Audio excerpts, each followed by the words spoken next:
नहमदुहु व नुसल्ली व नुसल्लिमु अला रसूलिहिल करीम अम्मा बाद अऊज़ु बिल्लाहि मिनश शैतानिर रजीम बिस्मिल्लाहिर रहमानिर रहीम अस्सलामु अलैकुम व रहमतुल्लाहि व बरकातुहू। दोस्तों, आज फिर एक नई वीडियो के साथ आपके सामने हाज़िर हुआ हूँ। उम्मीद करता हूँ कि आप खैरियत से होंगे। जहाँ भी हैं अल्लाह ताला आपको खुशियों से नवाज़े, आबाद रहें, खुश रहें।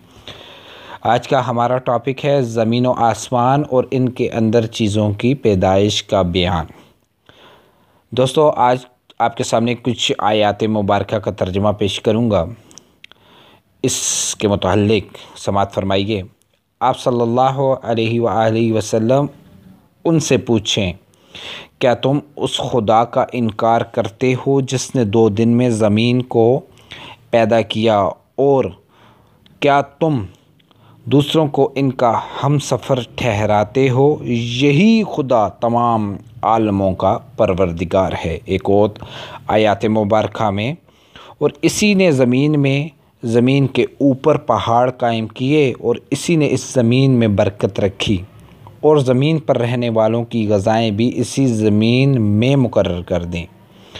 यह सब कुछ 4 दिन में हुआ। दरियाफ़्त करने वालों के लिए ये वाज़ेह बयान और पूरा है। एक और आयत मुबारका, फिर अल्लाह ताला ने आसमान की जानिब तवज्जो फरमाई, और वो इस वक्त एक धुआं सा था।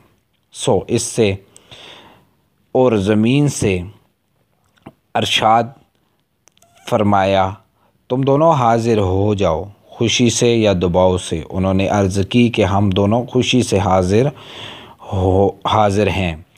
एक और आयत मुबारका है, 2 दिन में इनको 7 आसमान बना दिया, और हर एक आसमान में इनके मुनासिब हाल हुक्म भेज दिया, और हमने आसमान और दुनिया को चिरागों यानी सितारों से आरास्ता किया। नीज़ इस आसमान दुनिया की हिफाजत की। ये इस खुदा का मुकर्रर करदा निज़ाम है जो कमाल क़ुव्वत और कमाल इल्म का मालिक है।